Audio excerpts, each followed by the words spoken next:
Good morning, everybody. Welcome to the Hume Poll 2015. To the accompaniment of this beautiful music here, we're gonna just discuss, some of the permutations and combinations of seats in this 2015 general election. Right? We're gonna do that on the basis of little more than simple common sense, intuition, a reading of the political climate at this point in time,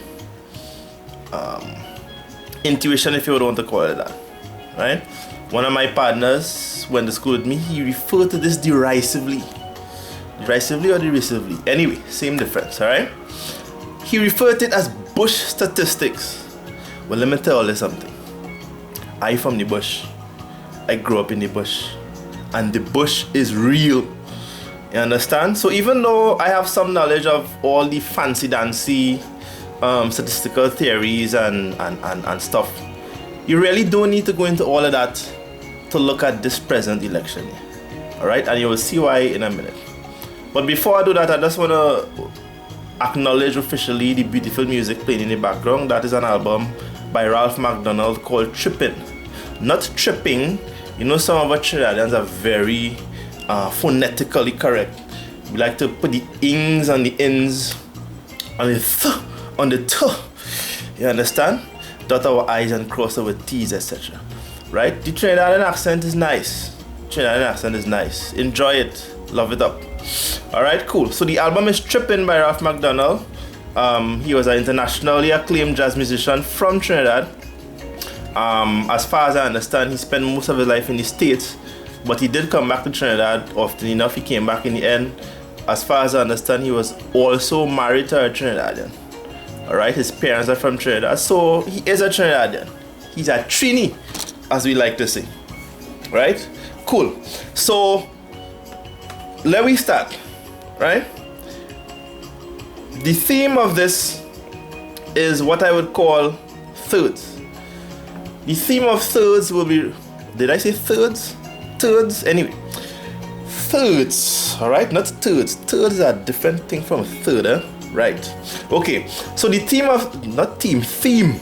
Right. The theme of thirds. Right. Will feature prominently in this little discourse here. Alright? If you look at this little graphic here, we have... On the left side, we have PNM with 14. On the right side, we have the UNC with 13.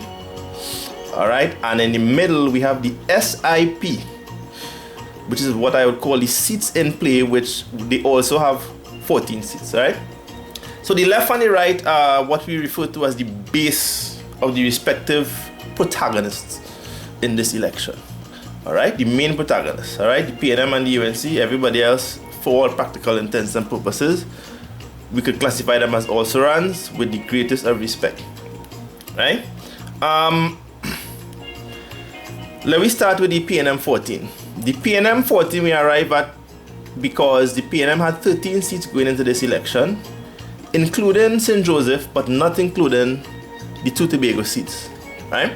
So, for the sake of being conservative, we put St. Joseph in the orange category, and we put the two Tobago seats in the red category. I mean, seriously, come on. We're not gonna waste time discussing the Tobago seats. Tobago gone clear. You understand? Shamfa Kojo say the out and bad, the inside. So Tobago, we could put Tobago solidly in the PNM column even before a single vote is cast. Right? Of course, some special electors voting already, but that's alright. Cool. Big up to all the special electors and to the police officers and so on who will be looking over the process on Monday, September the 7th. Alright. In the yellow column on the right, we have what we would classify as the UNC base. Most of the seats, I mean central and south, bam. I mean seriously, we don't have too much erudite discussion to be had there. Okay? Right. And then in the middle, the SIP, the orange column, the seats in play. This column is the column that will ultimately decide the 2015 general election, just as happened in 2010. Alright? Now, why I call them orange? Simply because red and yellow is orange, right? Basically what I did is that I chose to follow the pattern in the US where they use colors. So in the US they have the blue seats, which would be the Democrats. You have the red seats, which would be the Republicans. And then they have blue states, red states, and then they have purple states, right? That's what they call swing states in the states, right? In Trinidad, we refer to what we call marginal constituencies, all right? But I just want to throw in a new term in here to add to the plethora of terms already in use to describe this middle ground, this marginal constituency, this third force, as we like to say, the third constituency. I would call them the orange votes, the orange seats, all right? Right, so you have thirds, 14, 14, and 13. 14 by 3 is 42, so you see a fairly even distribution there. So we're starting off with 3 thirds, right? And the distribution of this middle third will determine the election. Cool. So within the middle third, we have different categories of orange. We have red orange, you have orange orange, and you have yellow orange. All right? The red orange would be the seats which we could confidently say would go back to the PNM. Again, we don't really need to have too much discussion and debate about those seats. Those seats, as you would see here, are Arima, W. O'Meara, Lupino Bonnet West, and the San Fernando West. Right? The yellow reds would be the seats which, based on historical voting patterns, you could conservatively expect at the start could swing towards the UNC. Mayaro, Barataria San Juan, Kumutu Manzanella, La Hoqueta Talparo, and Pointe-Pe. Excuse. And then in the middle here we have what we call the orange. The orange of the orange. Those are the seats where we really don't know what will happen in this election. We can't really say for sure before, right? We don't really have anything to go by, right? In terms of saying what could happen. So, for all practical intents and purposes, given the prevailing political climate, and I'm going to underscore that, right? Under all the talk about sample size and percentage error and all that, there's also a slew of intangibles that you must take into consideration, chief of which is the Kamala factor. Now, for those who want to ignore the Kamala factor in 2015, just remember how decisive the Manning factor was in 2010, right? I did my little speculation in 2010, 4 days before the election, and I had scenarios running from PNM 21, PP 20, straight up to PP 24, PNM 70, right? And let me see. I'll turn in some pages here, right? But anyway, you will see everything in the note which I will add as a comment to this video. So you will see what I did in 2010, where I made explicit reference to the fact that after all the projections were made, that intangible Manning factor was hanging over the elections, and you really couldn't put a definite handle as to how decisive that was going to be. The same thing is going to happen in 2015. We have no idea how decisively the Kamala factor is going to play, but it is going to play. Make absolutely no mistake about that. All right, cool. So these 4 in red, PNM, boom. So we starting the election on Monday with PNM having 18 seats, right? We could safely say that PNM with 18 and UNC with 13, all right? So that is 31 seats, which means that these remaining 10 seats, I think, would be the deciding seats in terms of what happens in this 2015 election, right? Notice I put Chaguanas East as an orange, even though it is in the yellow territory in terms of being in UNC territory in central Trinidad. Reason being, the Jacqueline factor. Do not underestimate the possible Jacqueline factor. Do not underestimate that Jacqueline factor, because remember, Chaguanas East was won by the PNM when they had a strong third party in 2007, which was the CUP. All right. So in the presence of a third party in 2015 with the resources, let me say even the charisma, right, of Jack Warner, all right, he could influence that Chaguanas East one way or the other, right? If he pulls enough votes, if the UNC would have done strongly otherwise and Jack Warner pull enough ILP votes, then it would help the PNM, all right? And you never could tell. Jack Warner himself could actually make a strong challenge for Chaguanas East. Excuse, right? Don't rule it out. So Chaguanas East is our orange, right? Moruga Tableland is orange because that seat would swing back and forth. The PNM always wins this seat when it wins power, so watch out for Moruga Tableland. St. Joseph as well, even though the PNM won it in the 2013 election, I don't know how strong the ILP would be this time around. That election, of course, having been the by-election, right? So we have to respect St. Joseph. Tunapuna, again, one of those seats that could swing either way, depending on what's happening, right? The PNM put up a popular candidate there, Esmond Ford. UNC, in response, put up somebody from Tunapuna as well. Wayne Monroe, let us see how that play. All right. Toko Sangri-Gandhi, again, that could swing one way or the other, right? All right, so let me go even further into the numbers now. So let me assume that these seats move in blocks according to the colors that we have here. If PNM wins just the red portion here alone, then they would have 18 seats, which still would not be enough to win the election. It would mean, therefore, that they have to win 3 of the remaining 10 seats here. Just 3, right? Now, seriously, for all practical intents and purposes, again, I'm going to state, given the underlying political climate in the country, it is very difficult to see an election in 2015 with the PNM not winning at least 3 of Chaguanas East, Moruga Tableland, St. Joseph, Tunapuna, Toko Sangri-Gandhi, Mayaro, Barataria Sanwan, Kumuto, Manzanella, Lahoketa Talparo, and Pointed. Alright? So for all practical intents and purposes, I would say with a reasonable degree of confidence that the PNM will win this election. Right? How many seats they're going to win it with will depend on what happens in these 10 constituencies here. Alright? So in those 10 constituencies, that's what we're looking at. Cool. So let me go through it seat by seat and see what happens. Right? No, before we do that, let me take the second degree of orange. Let me say the orange.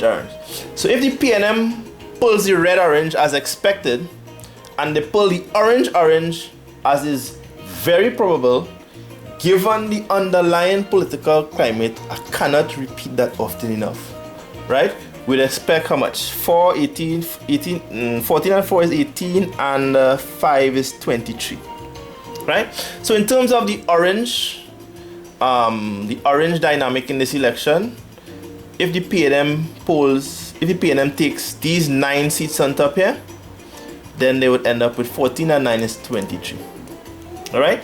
So at the simple level where within the orange band we have seats moving in blocks according to the colors, we have PNM with 23 seats. All right? Now, of course, if they don't get all, they have a little leeway here to lose 2 of these 5 seats and still get power. So if they get 3 of these 5 seats here, they will be inside with a bare minimum of 21. If they get all 5, they will be inside with 23. Alright, so let me go to the yellow band now within the orange constituency. Right? Within the yellow band, we have 5 more seats, right? If the PNM wins all 5 of these seats, then you would have the PNM taking power with a total of 28 seats, right? Which would be the 14 that they have, which we counting as base for this election. I have to say for this election because Tobago East and Tobago West, they normally do their own thing when they're voting, and they would align themselves wherever they see it fit. in 2015, there's absolutely no doubt that they will align themselves with the PNM. So 14 for the PNM, and if they win all the seats in this yellow band here, it will be 14, 14, and 14 is 28. All right, leaving you with 13 for the UNC here, right? So on the balance of things, we could say that the PNM would probably have an upper ceiling of 28 seats that they could win in this election. You never know, they might win more depending on what happens in this yellow band here. Alright, so if the PNM were to win more than 28 seats, I would say things would happen in Faizabad and in Naparima. Right, those are the two seats that I would reasonably expect, again, just based on vibes and instinct, bush statistics, you're getting a reading, a pulse of what's happening. Faizabad and Naparima, if any of the yellow band seats were to break in favor of the PNM, it could be these two. And again, you never know what would happen outside of that in terms of the Caroni seats, Chugonas, whatever, right? Not Chugonas, sorry. Caroni Central, etc., etc. I am aware that at some point there was a PNM MP in one of these seats, Caroni seats. Can't remember which one right now, but you know, you never know. If that past PNM presence could be reawakened in this election, you never know what could happen. So I mean, don't count it out, but in a general sense, we could say the PNM has a ceiling of 28 seats, but again, you can never know what could happen. All right. So coming down from that ceiling of 20, that provisional ceiling, if I could say that, anything happening in here, this yellow band, would mean that the PNM would win less than 28 seats, maybe 26, maybe 27, 25, etc., etc., right? So if the anti-Kamala sentiment is strong enough on Monday the 7th of September, then I would say that the red band, which I already put into the PNM's corner, as well as the orange band of the orange vote, would go to the PNM. So with a strong anti-Kamala sentiment, the PNM would be starting out to a minimum of 23 seats, right? 23 and a ceiling of 28. So with a strong anti-Kamala sentiment, you will get the PNM win the election with between 23 and 28 seats, right? And I mean, if something happened that we just can't foresee or predict right now, and a couple of these yellow seats break out, then the PNM could cross into 29 and into 30 seats. Do not put that beyond the bound of possibility. It could happen. All right. So that's it basically, right? Before and in conclusion, as you know, the public speaking pundits would like to say, let me declare my own interest in this matter one time. Right? I am a proud and unrepentant member of the People's National Movement. I've never voted for anybody else in my life. All right? And if you want to use that to discredit my little bush statistics poll here, then fine. But I would caution you from going down that road. Reason being, in 2010, I was one of the few voices online that went out boldly and said the PNM going to lose this election. Alright?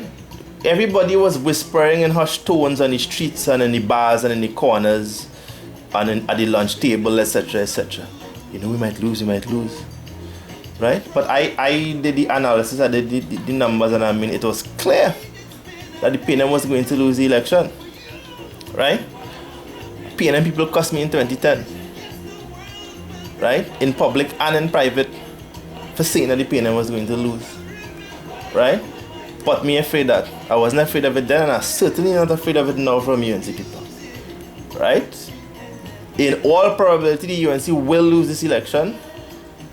The only question is, by how much?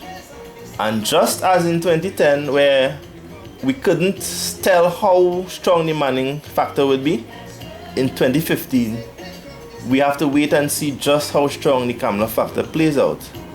in the election itself, and that will determine the actual final seat count. Alright? And for all who want to laugh at my little copyright sign here, don't laugh at my copyright sign, Dread. You understand?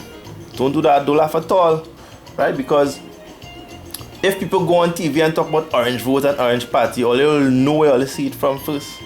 Right? Orange seat and orange vote and orange constituencies. You know people is. Right? So that's just it. Right? So enjoy the rest of the campaign, winding to a close as it is. Go out and vote for whoever you're voting for, and let us see what will happen on the night of September the 7th, 2015. Take care and have a good day. Boom!